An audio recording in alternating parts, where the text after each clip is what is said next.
Hello students, welcome to Gateway Classes. तो बच्चों, जो हमारी ये लेक्चर सीरीज है ऑन इलेक्ट्रॉनिक डिवाइसेस, आज हमारा इसका 5th लेक्चर है। ठीक है, तो इससे पहले हम लोग पढ़ चुके हैं, जस्ट पहले लेक्चर में हमने पढ़ा ईके डायग्राम्स। ठीक है, तो आज का जो टॉपिक होगा वो ईके डायग्राम से थोड़ा सा रिलेट करेगा, तो वहां से कनेक्ट करते हुए हम लेक्चर की शुरुआत करेंगे। पहले देख लेते हैं कि आज के टारगेट्स क्या हैं। आज के टारगेट्स हैं variation of energy bands with alloy composition, और सेकंड है बच्चों कंसेप्ट ऑफ इफेक्टिव मास। ठीक है, ये दो टॉपिक हम लोगों को पढ़ने हैं। तो सबसे पहला टॉपिक जो आपका आता है that is variation of energy bands with alloy composition. इसका क्या मतलब हुआ? सबसे पहले तो देखिए कि एनर्जी बैंड्स क्या हुए, है ना। थोड़ा सा रिवाइज कर लेते हैं पहले लेक्चर से। जब भी दो एटम्स या दो से ज्यादा एटम्स एक साथ आते हैं, क्लोज आते हैं टू फॉर्म अ सॉलिड, तो क्या होता है कि उन एटम्स के जो डिस्क्रीट एनर्जी लेवल्स हैं वो सब आपस में एक दूसरे के ऊपर अरेंज हो जाते हैं और एक कंटिन्यूअस बैंड को फॉर्म कर देते हैं। ठीक है, उसकी हेल्प से हमें क्या मिलता है? Energy bands in solids. अब देखना क्या है कि ये जो सॉलिड में एनर्जी बैंड बने वो अलॉय कंपोजिशन के साथ साथ कैसे वेरी करते हैं। अब अलॉय क्या है?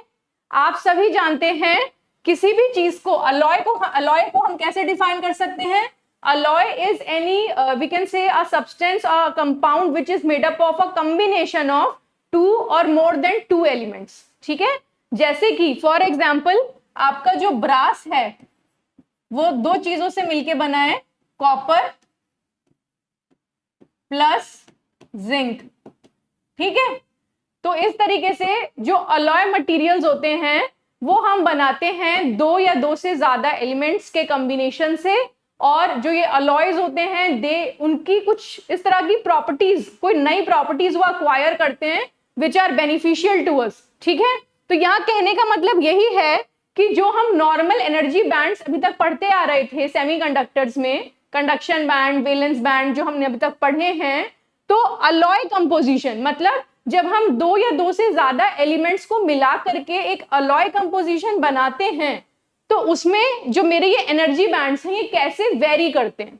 ठीक है, ध्यान रखें, it is one of the topic which has been frequently asked in your examination, final examination. ठीक है, variation, discuss variation of energy bands with alloy composition. ठीक है, तो as the 3rd and 5th ternary and quaternary alloys. Ternary alloy का क्या मतलब हुआ? Ternary alloy का मतलब हुआ जो तीन एलिमेंट से मिलकर एक बना है। ठीक है, क्वाटरनरी अलॉय का क्या मतलब हुआ? जो 4 डिफरेंट एलिमेंट से मिलकर के मेरा कंपाउंड बना है। ठीक है, when as 3rd and 5th ternary and quaternary alloys are varied over their composition ranges, their band structure change. ठीक है, अब हम देखेंगे कि ये बैंड स्ट्रक्चर एक्चुअली कैसे चेंज होता है by taking an example of ternary compound. ठीक है, एक टर्नरी कंपाउंड का एग्जांपल लेंगे और देखेंगे कि एक्चुअली ये जो बैंड्स हैं वो कैसे चेंज हो रहे हैं। अब देखो, आगे बढ़ने से पहले, एग्जांपल कंसीडर करने से पहले मैं आपको थोड़ा सा एक चीज का क्लियरिटी दे दूं कि हमारा जो हमने पीछे पढ़ा था बच्चों इससे पिछले लेक्चर में ईके डायग्राम। ईके डायग्राम क्या था? Energy wave vector diagram. मतलब y एक्सिस पे मैं लेती थी अपनी एनर्जी और x एक्सिस पे मैंने अपना लिया था वेव वेक्टर k। ठीक है, तो इसके साथ जो ये मेरे एनर्जी वेव वेक्टर डायग्राम है, मतलब मेरे एनर्जी बैंड्स कैसे अरेंज होते हैं। यहां पे आया मेरा वैलेंस बैंड VB, और फॉर एग्जाम्पल यहां पे कहीं है मेरा conduction band CB। This is conduction band CB। ठीक है, दिस इज ईके डायग्राम। ये हमने पढ़ा है पिछले लेक्चर में कि हम एनर्जी और वेव वेक्टर के अक्रॉस अपने एनर्जी बैंड्स को कैसे शो कर सकते हैं, कैसे उनको दिखा सकते हैं। तो इस तरह का जो मेरा एनर्जी बैंड होता है बच्चों वो क्या कहलाता है? This is called direct band gap semiconductor. क्यों? क्योंकि मैक्सिमम ऑफ वैलेंस बैंड, मतलब ये वाला पॉइंट, ये क्या है? Maximum of valence band, valence band का top most point, maximum of valence band. और ये वाला पॉइंट क्या है? Minimum of conduction band, conduction band का मिनिमम पॉइंट।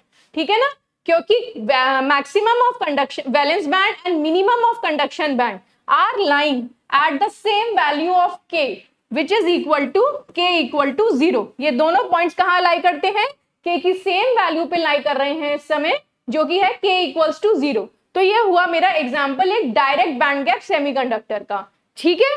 लेकिन अब ये देखिए कि अगर मेरा जो कंडक्टर सेमीकंडक्टर है, अगर वो कुछ इस तरीके से अरेंज्ड है, this is wave vector k, this is energy E and this is valence band. Actually what happens is कि कंडक्शन बैंड में जो ये बैंड, जो एक कर्वेचर दिखाई दे रहा है आपको, जो पैराबोलिक डायग्राम दिखाई दे रहा है, इसको हम कहते हैं वैली, ठीक है। इसको हम कहते हैं क्या? वैली। तो जरूरी नहीं है कि ये एक ही वैली इस तरीके से हो, देयर इज अ पॉसिबिलिटी कि यहाँ पे बहुत सारे कर्वेचर्स इस तरीके से लाई कर रहे हो कंडक्शन बैंड में मेरे, ठीक है। तो इस वाले पर्टिकुलर ई के डायग्राम में अगर आप देखो तो कितनी वैली है टोटल कंडक्शन बैंड में?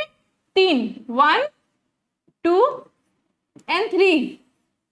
तो इस डायग्राम को देख के आप क्या कहोगे? क्या ये एक डायरेक्ट बैंड गैप सेमीकंडक्टर है या इनडायरेक्ट बैंड गैप सेमीकंडक्टर है? तो देखो क्या फंडामेंटल रूल है हमारा कि जो वैलेंस बैंड का मैक्सिमम पॉइंट है और कंडक्शन बैंड का जो मिनिमम पॉइंट है, वो दोनों k की सेम वैल्यू पे लाई करने चाहिए, तब जाके होगा वो डायरेक्ट बैंड गैप सेमीकंडक्टर। और अगर वैलेंस बैंड का मैक्सिमम और कंडक्शन बैंड का मिनिमम अलग अलग k की वैल्यूज पे लाई करते हैं, तो वो होगा मेरा इनडायरेक्ट बैंड गैप सेमीकंडक्टर, ठीक है। अब यहाँ पे क्या स्थिति है? जो मेरा वैलेंस बैंड का मैक्सिमम पॉइंट है वो तो ये है, और आप बताएं कि जो मेरा कंडक्शन बैंड का मिनिमम पॉइंट है वो कहां पर है? ऑब्वियसली वो ये तो नहीं हो सकता, क्योंकि उससे नीचे मेरी ये वाली वैल्यू लाई कर रही है और इसकी एनर्जी कम है, ठीक है। ये मिनिमम पॉइंट जो होगा मेरा कंडक्शन बैंड का, वो इस केस में क्या होगा? ये वाला होगा। तो एक्चुअली जो मेरा कंडक्शन बैंड मिनिमम पॉइंट है, इट इज दिस पॉइंट। अब आप यहां से देख सकते हो कि वैलेंस बैंड का मैक्सिमम और कंडक्शन बैंड का मिनिमम अलग अलग k की वैल्यू पे लाई कर रहे हैं, ठीक है। तो that means this is an example of an indirect band gap semiconductor, ठीक है। तो ये मैंने आपको इसीलिए समझाया क्योंकि हमने जो ई के डायग्राम पढ़ा वो हमने एक इस तरीके का पढ़ा, सिंपल, कि एक वैल्यू ऊपर नीचे है या फिर ये वाली वैल्यू इधर है।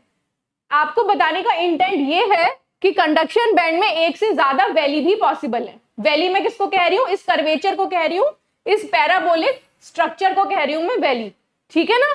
तो इस तरह से जब मल्टीपल वैलीज होती हैं तो उसमें भी हम क्या देखते हैं कि कंडक्शन बैंड का मिनिमम पॉइंट कहां पे लाई कर रहा है, और उसकी पोजीशन के हिसाब से with respect to valence band maximum की पोजीशन हम डिसाइड करते हैं कि हमारा जो सेमीकंडक्टर है वो डायरेक्ट बैंड गैप सेमीकंडक्टर बना या इनडायरेक्ट बैंड गैप सेमीकंडक्टर बना, ठीक है। अब वापस आ जाते हैं अपने टॉपिक पे। हम क्या पढ़ रहे थे? Variation of energy bands with alloy composition. कहने का मतलब अगर हम एक अलॉय मटेरियल बनाएं जिसमें हम डिफरेंट एलिमेंट्स की मिक्सिंग कर दें, तो उन डिफरेंट एलिमेंट्स के कंपोजिशन के चेंज होने के साथ साथ मेरे इन एनर्जी बैंड्स पे क्या फर्क पड़ेगा, ठीक है। मेरे ये एनर्जी बैंड्स का जो अरेंजमेंट है वो कैसा दिखाई देगा अगर मैं इन डिफरेंट एलिमेंट्स का कंपोजिशन चेंज करूं। अब देखिए हम एक एग्जांपल लेते हैं गैलियम आर्सेनाइड और AlAs, एल्यूमिनियम आर्सेनाइड का, ठीक है। मतलब मेरे दो अलग अलग क्या क्या कंपाउंड है, GaAs है पहला और दूसरा है मेरा AlAs, और इन दोनों को मिलाकर के मैंने बना दिया एक टर्नरी कंपाउंड AlGaAs, ठीक है। अब मैं ये जो AlGaAs है इसको कैसे मेंशन कर रही हूं? यहां देखिए मैं इसको ऐसे मेंशन कर रही हूं, AlXGa1 - x × As, ठीक है। This is my ternary alloy, ये मेरा टर्नरी अलॉय है, ठीक है ना। AlXGa1 - x × As, this is my ternary alloy. तो इसमें तीन डिफरेंट एलिमेंट्स दिखाई दे रहे हैं मेरे को, एक एल्यूमिनियम, गैलियम एंड आर्सेनाइड, ठीक है। आर्सेनाइड क्योंकि दोनों में कॉमन था इसीलिए एएस को मैंने कोई वेरिएबल असाइन नहीं किया, ठीक है, Al और Gs को मैंने एक वेरिएबल असाइन कर दिया x और 1 माइनस एक्स। ऑब्वियसली अगर इसका प्रपोर्शन x रहेगा तो इसका प्रपोर्शन 1 माइनस एक्स रहेगा। ठीक है, तो अगर आप देखें, अगर x की वैल्यू 0 कर दें इसमें तो ये क्या बन जाएगा, दिस विल बी GaAs, और अगर x की वैल्यू 1 कर दें तो क्या बन जाएगा, दिस विल बी AlAs। ठीक है ना, तो बेसिकली ये जो मेरे दो कंपाउंड्स हैं, for x equals to 0 this will be GaAs and for x equals to 1 this will be AlAs। ठीक है बच्चों, तो आप देखो कि जब हम x की कंपोजिशन को 0 से लेकर के 1 तक वेरी कराते हैं तो मेरा जो कंपाउंड है वो GaAs से लेकर के AlAs तक मूव करता है। मतलब x इक्वल्स टू 0 पे वो GaAs था, फिर जैसे जैसे मैंने x की फॉर एग्जांपल कोई मिडिल वैल्यू ली होगी, फॉर एग्जांपल x को मैं 0.55 कहूं अगर, तो क्या होगा, Al की वैल्यू 0.55, मतलब 55% मेरा Al आएगा इसमें एल्यूमिनियम। गैलियम कितना आएगा, 1 माइनस 0.55। ठीक है, गैलियम का उतना परसेंटेज आएगा और As का है। ठीक है, As कॉमन है दोनों में। तो इस तरीके से जो मेरी कंपोजिशन है, कंपोजिशन किससे डिसाइड हो रही है, इस वेरिएबल से डिसाइड हो रही है। यहाँ पे जो ये वेरिएबल मैंने लगाया है x 1 माइनस एक्स, इससे मेरे इन डिफरेंट एलिमेंट्स की कंपोजिशन डिसाइड हो रही है। ठीक है ना, अब इनको अलग अलग जरा देखते हैं, इनके बैंड गैप थोड़े से ऑब्जर्व करते हैं। सबसे पहले देखो बाइनरी कंपाउंड GaAs के बारे में। तो हम जानते हैं कि जो GaAs है वो एक डायरेक्ट बैंड गैप मटेरियल है। ठीक है, डायरेक्ट बैंड गैप मटेरियल है GaAs, और उसका जो बैंड स्ट्रक्चर है किसका, GaAs का, वो कुछ ऐसा दिखाई देता है। ठीक है, थोड़ा सा इसको एनालाइज करते हैं। This is the band structure for gallium arsenide which is my first compound. जो पहला मेरा बाइनरी कंपाउंड है, बाइनरी वो है GaAs, और उसका बैंड स्ट्रक्चर ऐसा दिखाई देता है। ठीक है, y एक्सिस पे मैंने ली है एनर्जी और x एक्सिस पे मैंने लिया है वेव वेक्टर k। ठीक है बच्चों, तो आप देख सकते हो कि जो गैलियम आर्सेनाइड है उसके बैंड्स कैसे कैसे अरेंज हैं। This is valence band Vb। ठीक है, और जो इसका कंडक्शन बैंड है उसके पास 3 डिफरेंट वैलीज मुझे दिखाई दे रही हैं। ठीक है, कौन कौन सी वैलीज हैं, this is valley number 1, valley number 2 and valley number 3। ठीक है, कंडक्शन बैंड में GaAs के 3 वैलीज हैं, लेकिन इन 3 वैलीज में से कंडक्शन बैंड का मिनिमम पॉइंट कहां पे डिसाइड हो रहा है, कंडक्शन बैंड का मिनिमम पॉइंट क्या ये है, नहीं हो सकता ये, और सबसे नीचे कौन सा है, ये वाला है। तो कंडक्शन बैंड का जो मिनिमम पॉइंट होगा वो होगा ये। अब अगर हम वैलेंस बैंड के मैक्सिमम पॉइंट से कंडक्शन बैंड के मिनिमम पॉइंट को मैच करने की कोशिश करें तो हमें पता चल रहा है कि ये दोनों पॉइंट्स एक ही वैल्यू पे लाई कर रहे हैं k की। ओके, कौन सी है वो, k इक्वल्स टू 0। मतलब वैलेंस बैंड का मैक्सिमम और कंडक्शन बैंड का मिनिमम दोनों k इक्वल्स टू 0 पे लाई कर रहे हैं। तो उस हिसाब से हमें पता चल गया कि जो मेरा पहला कंपाउंड है GaAs वो क्या है, वो एक डायरेक्ट बैंड गैप मटेरियल है। ठीक है, क्लियर, पहला point with a band gap of 1.43 electron volt, और जो इसके बीच में डिफरेंस है that is 1.43 EV electron volt, direct band gap. There are 2 higher line in direct minima. ठीक है, ऑल्सो मेरे पास क्या है, 2 higher line in direct minima है, L और X की बात कर रहे हैं यहाँ पे। This is L value and this is X value. ठीक है, but these are sufficiently far above that few electrons reside here. लेकिन इनका जो लेवल है वैली नंबर 2 और वैली नंबर 3 का, वो काफी ऊपर है वैली नंबर 1 से। ठीक है, तो इसीलिए 2 और 3 में काफी कम इलेक्ट्रॉन्स होंगे और मेजॉरिटी ऑफ इलेक्ट्रॉन्स मेरे कहाँ होंगे, वैली नंबर 1 में होंगे। ऐसा कैसे हुआ, क्योंकि हमने जब कल लेक्चर पढ़ा था तो एक रूल पढ़ा था कि जो इलेक्ट्रॉन्स होते हैं वो मेजरली कौन सी स्टेट्स ऑक्यूपाई करते हैं, लोएस्ट लाइन स्टेट्स ऑक्यूपाई करते हैं। ठीक है, पहले वो लोएस्ट लाइन स्टेट्स को भरते हैं, लो एनर्जी स्टेट्स को भरते हैं, फिर हायर एनर्जी स्टेट पे जाते हैं। ठीक है, अब देखें, we call the lowest line GaAs in direct minimum L and other x, ठीक है, एक को हमने L कहा और दूसरी वैल्यू को x कहा।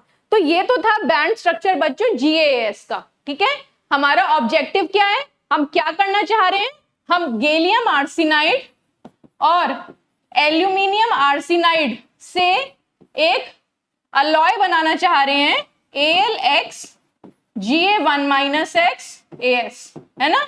हम क्या बनाना चाह रहे हैं, इन दोनों एलिमेंट्स की हेल्प से, इन दोनों कंपाउंड्स की हेल्प से एक अलॉय कंपोजिशन तैयार कर रहे हैं। उस अलॉय कंपोजिशन में Al का जो पैरामीटर है उसको मैंने नाम दिया है X, Al की कंपोजिशन, Al के अमाउंट को कह सकते हैं, और Ga का कितना परसेंटेज है उसको मैंने दिया 1-X, ठीक है। तो पहला आपने देख लिया GaAs, वो क्या है, वो एक डायरेक्ट बैंड गैप मटेरियल है जिसका बैंड स्ट्रक्चर कुछ इस तरीके का मुझे नजर आता है, ठीक है। अब देखते हैं AlAs का band structure, energy band diagram किस तरीके का नजर आता है। तो देखिए बच्चों, ये है मेरा AlAs का बैंड डायग्राम। दोनों में अंतर समझ में आया आप लोगों को, दोनों के बैंड डायग्राम में? देखो, this is energy and this is wave vector k, ठीक है। This is the band diagram for aluminium arsenide which is my second compound, ठीक है। अब देखो इसका वैलेंस बैंड कहाँ है, ये रहा इसका वैलेंस बैंड, और this is the maximum point of valence band, ठीक है। अब अगर हम इसका कंडक्शन बैंड देखें तो इसके कंडक्शन बैंड में फिर से कितनी वैल्यूज दिखाई दे रही है मुझे, 3 वैल्यूज दिखाई दे रही हैं, ठीक है। Value number 1, 2 and 3। तो अब आप बताइए कि जो इसकी लोएस्ट लाइंग वैल्यू है वो क्या डिसाइड करेगी, कंडक्शन बैंड का मिनिमम पॉइंट डिसाइड करेगी, ठीक है।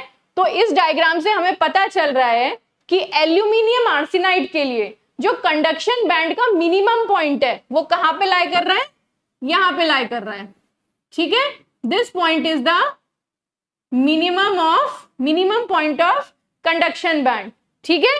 तो अब आप देख सकते हो कि for AlAs maximum of valence band, this is valence band, and minimum of conduction band lies at different values of k, ठीक है। वो एक वैल्यू पे k की लाई नहीं करते, that means AlAs is indirect, ठीक है।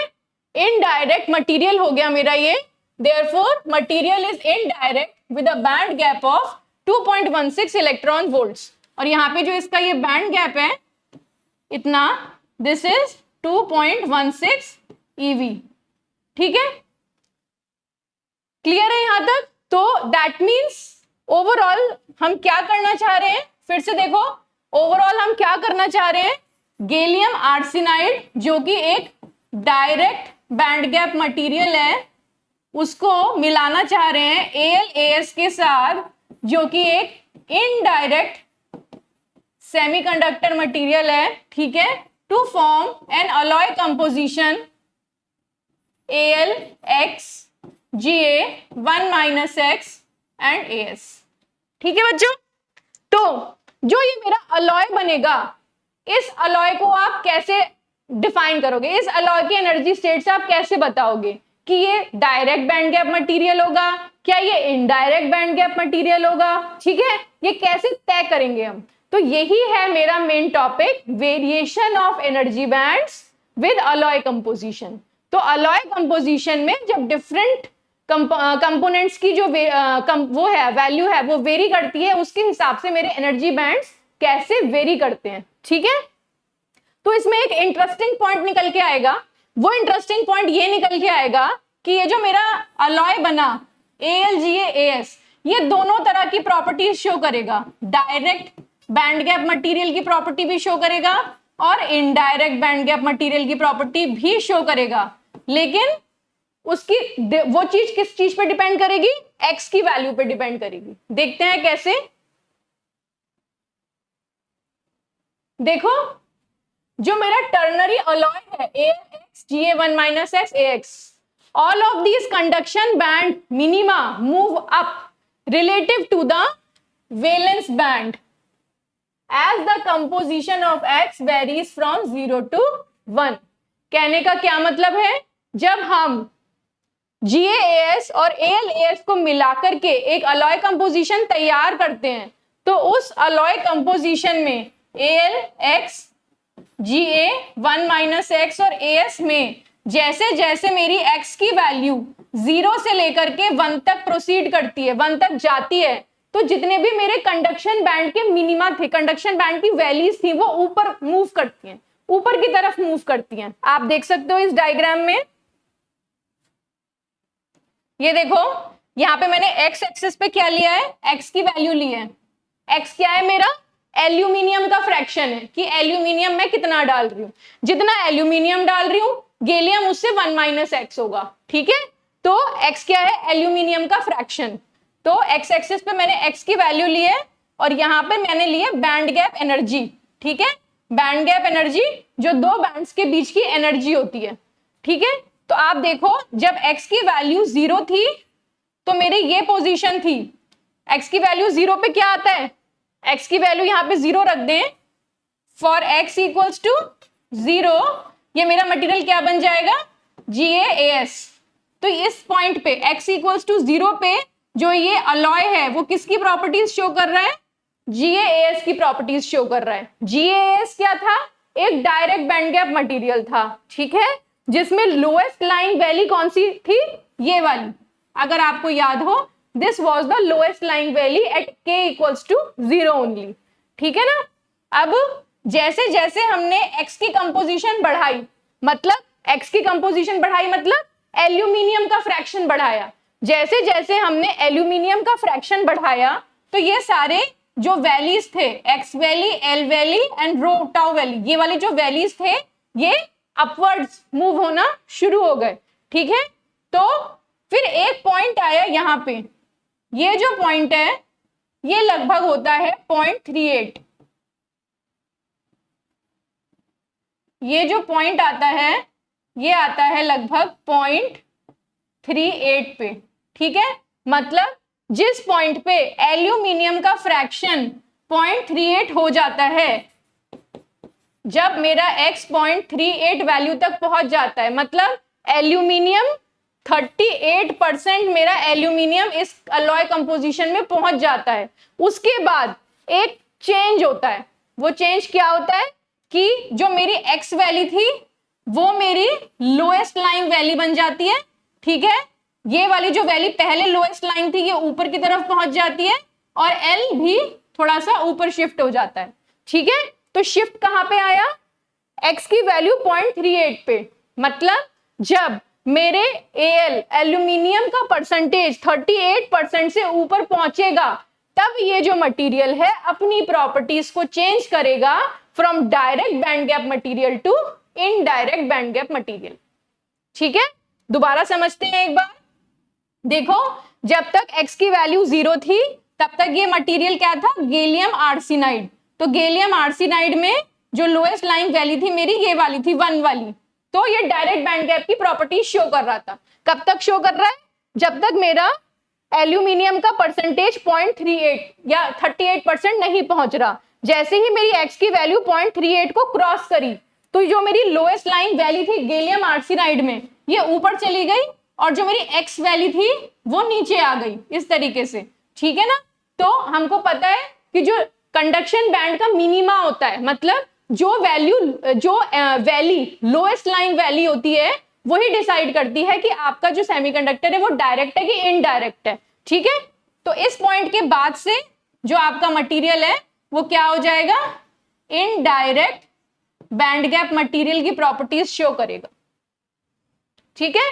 तो ये क्या हुआ, variation of energy bands with alloy composition, ठीक है। जैसे ही हमने Al के कंपोजिशन को चेंज करना शुरू किया, 0 से लेकर के बढ़ाया, वैसे ही शुरुआत में मेरा जो मटेरियल था वो डायरेक्ट बैंड गैप की तरह बिहेव कर रहा था। जैसे ही Al का कंपोजिशन 38% के पार गया तो जो वैल्यूज थी, जो एनर्जी बैंड्स थे, उनकी पोजीशन चेंज हुई और जो मेरा मटेरियल था, जो मेरा अलॉय था, वो एक इनडायरेक्ट बैंड गैप मटेरियल की तरह बिहेव करने लगेगा और इनडायरेक्ट मटेरियल की प्रॉपर्टीज शो करेगा, ठीक है। देखिए, however the indirect minimum x moves up less than others and for composition above 38% Al, ठीक है। जैसे ही Al की कंपोजिशन 38% से अबव जाती है, तो indirect minimum becomes the lowest line conduction band. तो जो X मेरी वैल्यू थी वो मेरी लोएस्ट लाइन कंडक्शन वैल्यू बन जाएगी, और उसकी वजह से जो मेरा मटेरियल है वो indirect band gap behaviour show करेगा। Therefore, the ternary alloy AlGaAs is a direct semiconductor for Al compositions of up to 38%, and it is an indirect semiconductor for higher Al mole fractions। ठीक है बच्चों, तो यहां पे हमको ये समझ में आया कि कैसे Al का कंपोजिशन, Al का फ्रैक्शन जैसे जैसे अलॉय में बढ़ा वैसे वैसे उसकी इलेक्ट्रिकल प्रॉपर्टीज चेंज हो गई। क्यों चेंज हो गई इलेक्ट्रिकल प्रॉपर्टीज उसकी? क्योंकि उसका बैंड स्ट्रक्चर चेंज हुआ, उसका एनर्जी बैंड्स जो थे उनमें वेरिएशंस आया। ठीक है, this is called variation in energy bands with alloy composition.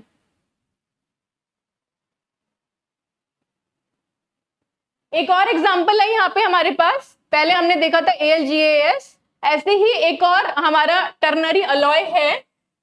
Ternary मतलब जिसमें 3 एलिमेंट्स हो, ठीक है ना, 3 डिफरेंट एलिमेंट्स हो। क्या क्या है इसमें? गैलियम है, आर्सेनिक है और फास्फोरस है, GaAsP। ठीक है, तो मैंने Ga कॉमन है दोनों में, As के साथ 1 - X लगा है एंड P के साथ X लगा है। ठीक है बच्चों, it is generally similar to that of AlGaAs। ठीक है, तो अब देखो, अब इसमें X की वैल्यू अगर 0 होगी तो क्या होगा? फॉर X इक्वल्स टू 0 ये क्या बन जाएगा? This material will behave like GaAs। ठीक है ना,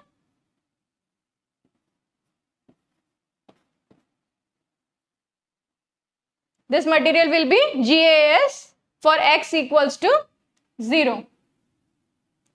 For X equals to 1, this material will be GaP। ठीक है ना, तो X की कंपोजिशन, यहाँ पे X क्या है? फास्फोरस का फ्रैक्शन। तो जैसे ही आप फास्फोरस के फ्रैक्शन को, फास्फोरस के परसेंटेज को बढ़ाना शुरू करेंगे 0 से लेकर के 1 तक, तो ये अलॉय कैसी कैसी प्रॉपर्टीज शो करेगा? जब शुरुआत होगी 0 होगा जब, तब वो गैलियम आर्सेनाइड की प्रॉपर्टीज शो करेगा, और जैसे जैसे हम ऊपर जाते जाएंगे X की वैल्यू 1 को अप्रोच करने लगेगी, तो एक पर्टिकुलर पॉइंट आएगा जिसके बाद वो फ्लिप करेगा और वो GaP की प्रॉपर्टीज शो करना शुरू कर देगा। ठीक है, तो GaAsP is direct semiconductor from GaAs to about GaAs 0.55 P 0.45। क्या मतलब हुआ इसका? कि जब मेरी P का कंपोजिशन 45% पहुंच जाएगा या उससे अबव होगा, उसके बाद मेरा मटेरियल जो है वो GaP की प्रॉपर्टीज शो करेगा। ठीक है, यहां पे भी वही सिनेरियो है सेम। GaAs क्या है? डायरेक्ट बैंड गैप मटेरियल है, और GaP क्या है? इनडायरेक्ट बैंड गैप मटेरियल है। ठीक है, तो जब P की परसेंटेज 0 होगी अप टू 45%, वो एक डायरेक्ट की प्रॉपर्टी शो करेगा अलॉय मेरा, और जैसे ही मेरी फास्फोरस की परसेंटेज 45 हो जाएगी या उससे अबव हो जाएगी, तो जो मेरा अलॉय है GaAsP वो क्या शो करेगा? इनडायरेक्ट मटेरियल की प्रॉपर्टीज शो करेगा। ठीक है, this material is often used in visible LEDs। ठीक है, तो बच्चों जो ये अलॉयज बनते हैं, ये इनमें डिफरेंट एलिमेंट्स का जो कंपोजिशन है वो तय करता है कि मेरा ये पर्टिकुलर अलॉय किस एप्लीकेशन के लिए इस्तेमाल किया जाए। ठीक है, जैसे कि यहाँ पे क्या है, ये जो मेरा टर्नरी अलॉय है GaAsP, ये विजिबल LEDs में यूज होता है। ठीक है, लाइट एमिटिंग डायोड्स सब लोग जानते हैं, LEDs सबने देखी है, बहुत ही कॉमनली अवेलेबल एक डिवाइस है। ठीक है ना, light emission is most efficient for direct materials. पिछले लेक्चर में हमने पढ़ा था कि जो डायरेक्ट बैंड गैप मटेरियल्स होते हैं केवल वही लाइट एमिशन कर सकते हैं। तो क्या होगा, क्या होना चाहिए लॉजिकली, कि मेरा जो फास्फोरस का फ्रैक्शन है वो हमेशा 45 से कम रहना चाहिए अगर मैं चाहूं कि ये मेरा अलॉय विजिबल LED में यूज हो। ठीक है, क्योंकि विजिबल LED है तो एलईडी की एप्लीकेशन क्या है? लाइट शो करना, है ना। लाइट कैसे मिलेगी? जब डायरेक्ट बैंड गैप सेमीकंडक्टर होगा, और ये डायरेक्ट बैंड गैप सेमीकंडक्टर कब तक होगा? जब तक पी की परसेंटेज 45 या उससे कम रहेगी तब तक, ठीक है। तो ये जो हम लोगों का कंपोजिशन होता है डिफरेंट एलिमेंट्स का, वो डिसाइड करता है कि मेरा जो अलॉय है वो उसका बिहेवियर कैसा होगा। और उसका बिहेवियर क्यों चेंज हुआ अलॉय का? क्योंकि उसका जो बैंड स्ट्रक्चर है वही चेंज हो गया। उसके जो एनर्जी बैंड्स में जो वेरियस बैंड्स का जो पोजीशनिंग थी वो चेंज हुई, उससे उसकी प्रॉपर्टीज चेंज हुई, और this entire process is called variation of energy bands with alloy composition. ठीक है बच्चों।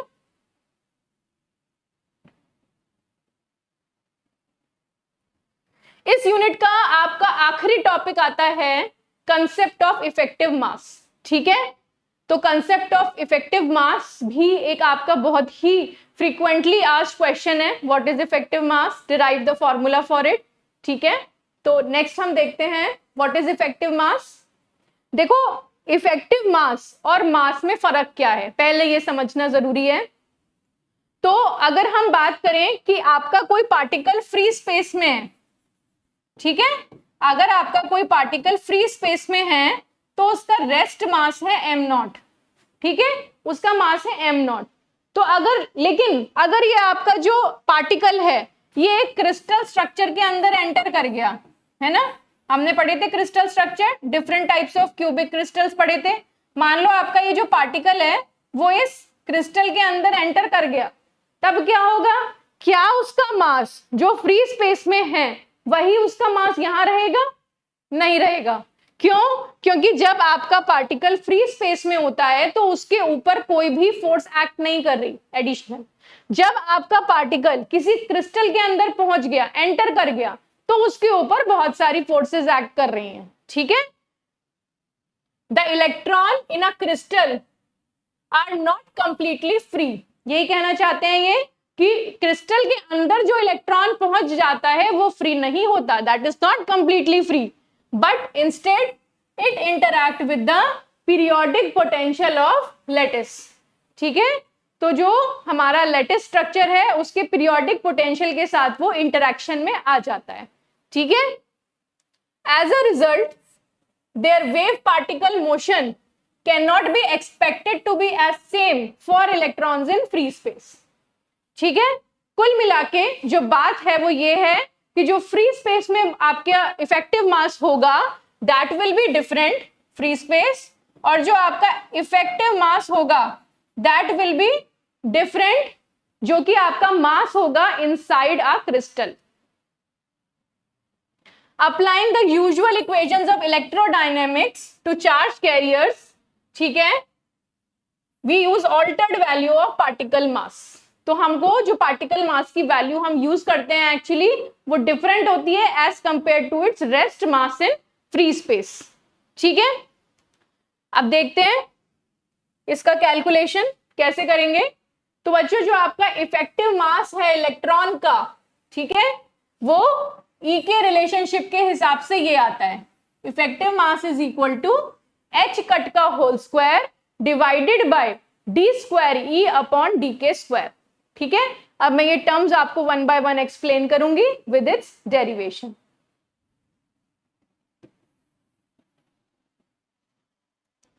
आप सभी जानते हैं कि momentum,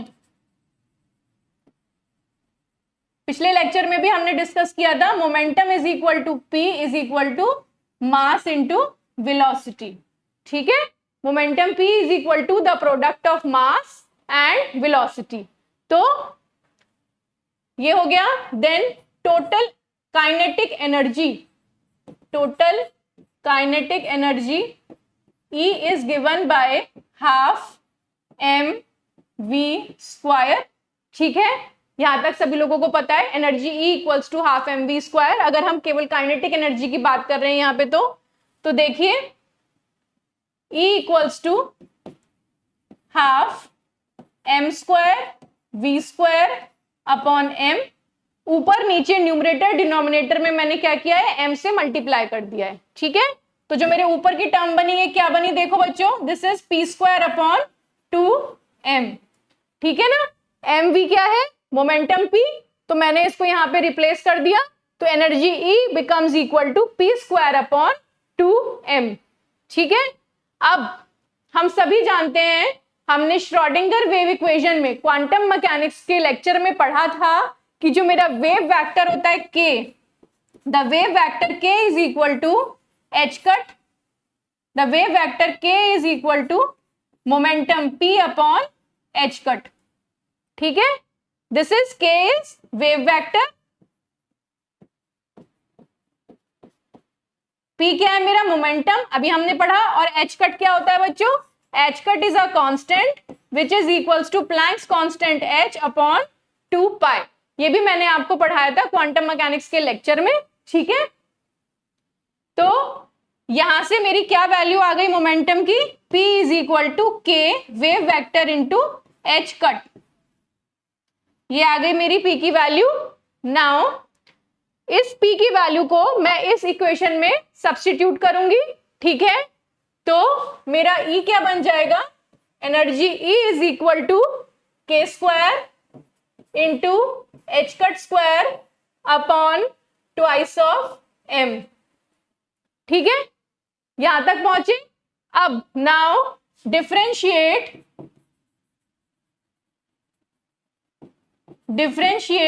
above equation with respect to k, ठीक है बच्चों। ऊपर वाली इक्वेशन को k के रिस्पेक्ट में डिफरेंशिएट करो तो क्या बन जाएगा, d of E upon d of k is equal to twice of k into h cut square upon 2m। कैसे, देखिए h cut square upon 2m क्या है, एक कांस्टेंट वैल्यू है ना, h कट h अपॉन 2 पाई है, वो भी एक कांस्टेंट है, मास है, मास भी एक कांस्टेंट है, तो केवल वेरिएबल क्या है मेरा, k है, तो 2k into h cut square upon twice of m आ गया। अब एक और बार इसको डिफरेंशिएट करते हैं, again differentiate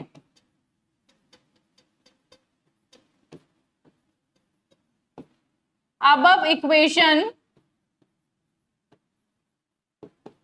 with respect to k, ठीक है। एक और बार डिफरेंशिएट करेंगे तो क्या आएगा, D square E upon d के स्क्वायर इज इक्वल टू, यहाँ पे ये 2 से 2 कैंसिल हो रहा है बच्चों, तो k की टर्म्स में डिफरेंशिएट कर रहे हैं तो बचेगा मेरे पास h cut square upon m, ठीक है। चेक करिए यहां तक आ गए, यहां से हमको अपना फॉर्मूला मिल गया, effective mass m is equal to h cut square upon d square E upon d के स्क्वायर, ठीक है, जो कि है मेरा फॉर्मूला इफेक्टिव मास का, ठीक है। तो यहां से आया मेरा effective mass in terms of h cut क्या है, सिंपल एक कांस्टेंट है, प्लैंक्स कांस्टेंट h अपॉन 2 पाई, और जिस मेजर वैल्यू पे डिपेंड कर रहा है वो क्या है, D square E upon d के स्क्वायर। तो अब ये एनालाइज करेंगे कि ये किस चीज पे एक्चुअली डिपेंड कर रहा है। दिस इज ना formula for my effective mass.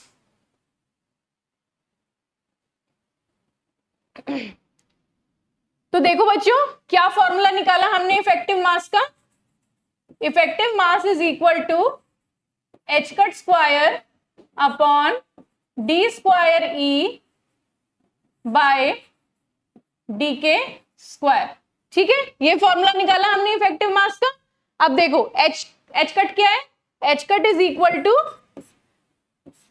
Planks constant h upon 2 pi, Planck's constant भी एक कांस्टेंट वैल्यू है, फिक्स वैल्यू, 2 पाई भी एक फिक्स वैल्यू है, that means h cut is a constant value. अब इफेक्टिव मास मेरा inversely proportional है इस टर्म के, d square E upon d के स्क्वायर, मतलब जो इफेक्टिव मास है वो किस पे डिपेंड कर रहा है, इसकी वैल्यू पे डिपेंड कर रहा है, और इनवर्सली डिपेंड कर रहा है, डायरेक्टली डिपेंड नहीं कर रहा है, इनवर्सली डिपेंड कर रहा है, ठीक है ना। और ये क्या चीज है, what is this, d square E upon d के स्क्वायर। ये क्या है? Change in the value of energy with respect to change in the value of k. तो आप सभी ई के डायग्राम्स पढ़ना अब जान गए हैं, और आप जानते हैं कि जो मेरे ई के डायग्राम्स होते हैं उसमें मुझे पता चलता है this is my energy E and this is my wave vector के ऑन एक्स एक्सिस, ठीक है ना। तो एनर्जी के साथ साथ जो एनर्जी में जो चेंज आ रहा है with a change in the value of के वेव वेक्टर, वो हमें कहां से पता चलता है? ये ई के डायग्राम्स जो होते हैं हमारे, उनसे पता चलता है, ठीक है। तो अब देखो, अगर हम दो वैल्यूज कंसीडर करें, ये वाली वैली नंबर 1 और ये वाली वैली कंसीडर करो वैली नंबर 2, ठीक है। तो अगर आप इस वैली का कर्वेचर देखो तो इसका कर्वेचर क्या है? इस तरह के कर्वेचर को हम कहेंगे स्ट्रॉन्ग कर्वेचर। क्यों स्ट्रॉन्ग कर्वेचर कहेंगे? क्योंकि यहाँ पे के की जरा सी वैल्यू चेंज करते ही देखो ई की वैल्यू काफी ज्यादा चेंज हो रही है ना। देखो यहाँ पे क्या है, इस पॉइंट पे के की वैल्यू 0 है, और मान लिया कि इस पॉइंट पे के की वैल्यू 2 है फॉर एग्जाम्पल। तो इधर से इधर जाने में, के की वैल्यू 0 से 2 जाने में आपकी एनर्जी की वैल्यू में कितना चेंज आ गया? इतना चेंज आ गया, ठीक है। तो ये क्या है? स्ट्रॉन्ग कर्वेचर है। अब इस वाली वैल्यू को देखो, ये वीक कर्वेचर है ना, फ्लैट कर्वेचर आ रहा है। तो के की वैल्यू यहां पे कुछ है और यहां पे कुछ होगी, तो इतना ही डिफरेंस अगर मैंने के की वैल्यू में यहां पे दिया तो कॉरस्पॉन्डिंगली मेरी जो एनर्जी की वैल्यू है वो कम चेंज हो रही है ना। मतलब जब मेरा कर्वेचर स्ट्रॉन्ग है, ठीक है, और जब मेरा कर्वेचर वीक है तो क्या फर्क है? जब मेरा कर्वेचर स्ट्रॉन्ग है तो इसका मतलब जो चेंज है एनर्जी में with respect to the change in k, ये ज्यादा है, दिस वैल्यू इज हायर, ठीक है। और जो वीक कर्वेचर की वैल्यू है उसमें क्या है? जो एनर्जी में चेंज हो रहा है with respect to change in the value of k, ये है वैल्यू मेरी कम, ठीक है। तो देखो, strong curvature, weak curvature. Strong curvature के लिए change in energy with respect to change in K is more, and for weak curvature this particular value, this particular parameter is low, इसकी वैल्यू कम रहेगी, है ना। तो इसको देख करके अब आप मुझे बता सकते हो बड़े आराम से कि अगर मेरा एक इलेक्ट्रॉन यहाँ है, इलेक्ट्रॉन नंबर 1, और एक इलेक्ट्रॉन यहाँ है, इलेक्ट्रॉन नंबर 2, ठीक है। इलेक्ट्रॉन 1 का इफेक्टिव मास m1 स्टार, इलेक्ट्रॉन 2 का इफेक्टिव मास m2 स्टार। तो कौन से इलेक्ट्रॉन का इफेक्टिव मास ज्यादा होगा, ठीक है, और कौन से का कम होगा? कैसे पता लगाएंगे? देखो, जो इफेक्टिव मास है वो इनवर्सली प्रोपोर्शनल है D square E upon d के स्क्वायर की वैल्यू के, ठीक है ना। तो जब ये वैल्यू हाई है, यहाँ पे ये जितनी हाई होगी उतना इफेक्टिव मास क्या होगा? लो होगा। दैट मीन्स जो फर्स्ट इलेक्ट्रॉन है उसका जो इफेक्टिव मास है m1, that will be less as compared to the electron 2 effective mass। आई बात समझ में? तो जो मेरे स्ट्रॉन्ग कर्वेचर होते हैं उनमें जो मेरा इलेक्ट्रॉन होता है, यहां पे जो मेरा स्ट्रॉन्ग कर्वेचर के अंदर जो मेरा इलेक्ट्रॉन होगा उसका जो इफेक्टिव मास होगा वो लो होगा, ठीक है। और वीक कर्वेचर की जो मेरी वैल्यू है उसमें जो मेरा इलेक्ट्रॉन है उसका जो इफेक्टिव मास है that will be high as compared to the electron present in this strong curvature, ठीक है। क्योंकि ये जो strong curvature और weak curvature है, इसका क्या ये इसकी वैल्यू किस पे डिपेंड कर रही है? इस पैरामीटर पे, और ये पैरामीटर डायरेक्टली लिंक्ड है मेरे, इनवर्सली लिंक्ड है मेरे इफेक्टिव मास के साथ, ठीक है। ये लिखा है thus the curvature of the band determines the curvature of the band determines the electron effective mass। तो मेरे बैंड का जो कर्वेचर है वो डिसाइड करता है मेरा इफेक्टिव मास ऑफ इलेक्ट्रॉन। जितना स्ट्रॉन्ग कर्वेचर उतनी कम इफेक्टिव मास, जितना वीक कर्वेचर उतना हाई इफेक्टिव मास। उल्टा रिलेशन है, क्योंकि इन दोनों में उल्टा रिलेशन है, ठीक है ना। For example, the electron effective mass in GaAs is much smaller in the direct conduction band which has a strong curvature than L or X which has a weak curvature। ठीक है बच्चों, बात समझ में आई? तो मेरा जो इफेक्टिव मास है वो आपने समझा वो फ्री स्पेस के मास से या रेस्ट मास ऑफ पार्टिकल से कैसे अलग है, क्योंकि जब इलेक्ट्रॉन मेरा एक फ्री स्पेस से क्रिस्टल के अंदर एंटर कर जाता है तो उसके ऊपर बहुत सारी एनर्जीज और एक्ट कर रही हैं, जिसकी वजह से उसका इफेक्टिव मास चेंज होता है as compare to its free space mass. और उस मास को हमने किसकी टर्म्स में निकाला? उस मास को हमने निकाला मोमेंटम से शुरुआत करते हुए, उसको निकाला हमने वेव वेक्टर की टर्म में और एनर्जी की टर्म में, क्योंकि हम अपने सेमीकंडक्टर के जो एनर्जी बैंड्स हैं उनको कैसे रिप्रेजेंट करते हैं? ई के डायग्राम्स के थ्रू रिप्रेजेंट करते हैं। ठीक है, तो जो आपके इफेक्टिव मास है इलेक्ट्रॉन के वो भी कर्वेचर ऑफ बैंड पे डिपेंड करते हैं। जितना स्ट्रॉन्ग कर्वेचर होगा इफेक्टिव मास इलेक्ट्रॉन का उस बैंड में उतना कम होगा, और जितना वीक कर्वेचर होगा इलेक्ट्रॉन का इफेक्टिव मास उतना ही ज्यादा होगा। A particularly interesting feature is that curvature of d square E by dk square is positive at conduction band minima but is negative in the valence band maxima। एक और important result जो हम discuss करना चाहते हैं वो यहाँ पे ये है कि देखो आप सभी अब परफेक्ट हो गए हो E के डायग्राम बनाने में। This is energy E on y axis and this is wave vector K on x axis. ठीक है, और ये भी आपको बहुत अच्छे से पता है this is your valence band and this is your conduction band. ठीक है, और इस पॉइंट को हम क्या कहते हैं? Maximum point of valence band, और इस पॉइंट को क्या कहेंगे? Minimum of conduction band. ठीक है, तो आप देखो आप लोगों को खुद ही पता चल जाएगा कि जो मेरा कर्वेचर है D square E upon d के स्क्वायर, ये जो पैरामीटर मेरा कर्वेचर को डिफाइन कर रहा है ना, वो जो मेरा पैरामीटर है वो कंडक्शन बैंड के मिनिमम पॉइंट पे या फिर कंडक्शन बैंड के ऊपर क्या होगा? पॉजिटिव, ग्रेटर देन 0 होगा। और ये वाला जो पैरामीटर होगा वो वैलेंस बैंड के मैक्सिमम पॉइंट पे या इससे नीचे ये जो पैरामीटर होगा this will be less than 0। That means यहां पे कंडक्शन बैंड के मिनिमम पॉइंट पे या उससे ऊपर जो भी मेरा इलेक्ट्रॉन है उसका जो इफेक्टिव मास होगा वो क्या होगा? That will be a positive quantity. ठीक है, और यहां पे वैलेंस बैंड के मैक्सिमम पॉइंट से नीचे जो भी मेरा इलेक्ट्रॉन लाई करेगा उसका इफेक्टिव मास क्या होगा? That will be a negative quantity. ठीक है, तो वही बताना चाहते हैं। Thus, the electrons near the top of the valence band have negative effective mass। ठीक है, तो ये भी एक क्वेश्चन आपका आ सकता है इंपॉर्टेंट कि why the effective mass of electrons is negative in valence band। ठीक है, क्यों नेगेटिव हुआ? क्योंकि वैलेंस बैंड जो है आपका नीचे की तरफ एक्सटेंड कर रहा है, तो यहाँ पे जो ये कर्वेचर का पैरामीटर है D square E by D के square, its value is less than 0। क्योंकि इसकी वैल्यू लेस देन 0 है तो आपका जो इफेक्टिव मास होगा इलेक्ट्रॉन्स का that is also negative.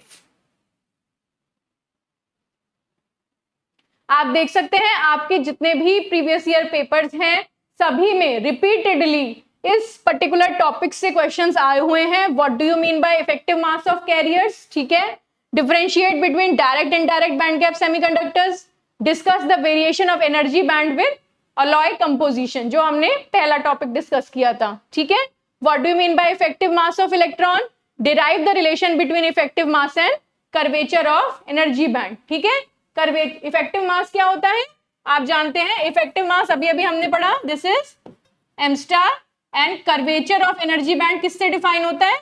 D square E upon d के स्क्वायर से। तो ये भी अभी अभी आपने पूरा डेरिवेशन देख लिया। ठीक है, आई होप आपको आज का लेक्चर समझ में आया होगा। These concepts all are very important. ठीक है, और इसके साथ हमारी जो फर्स्ट यूनिट है इलेक्ट्रॉनिक डिवाइसेस की उसका सिलेबस कंप्लीट हो गया है। ठीक है बच्चों, तो फर्स्ट यूनिट में हमने पढ़ लिया, फर्स्ट लेक्चर में हमने पढ़ा इंट्रोडक्शन टू सेमीकंडक्टर फिजिक्स। ठीक है, दूसरे लेक्चर में हमने पढ़े थे क्रिस्टल लैटिस। क्रिस्टल लैटिस के बारे में हमने पढ़ा कि एक इलेक्ट्रॉन हमारा पीरियोडिक लैटिसेस में कैसा मूवमेंट रखता है, कैसे दिखाई देता है, क्या उसकी कॉन्फ़िगरेशंस होती हैं, ठीक है। देन थर्ड लेक्चर में हमने पढ़ा था क्वांटम मैकेनिक्स, जिसमें आपके बड़े इंपॉर्टेंट प्रिंसिपल्स आते हैं, de Broglie, Heisenberg, uncertainty principle और आपको श्रोडिंगर वेव इक्वेशन। सारे ही टॉपिक बहुत इंपॉर्टेंट है, ठीक है। फोर्थ लेक्चर में हमने पढ़े थे ईके diagrams, direct and direct band gap semiconductors, again very important topics, ठीक है। एंड फिफ्थ लेक्चर जो हमने आज कवर किया है, इसमें आपके आए variation of energy bands with alloy composition and the concept of effective mass, ठीक है। तो इन सभी लेक्चर्स को मिलाकर के आपकी इलेक्ट्रॉनिक डिवाइसेस की यूनिट 1 कंप्लीट होती है। आई होप आप इन सभी लेक्चर्स को एक बार ढंग से देखेंगे और आपकी यूनिट 1 की तैयारी अच्छे से हो जाएगी। Thank you.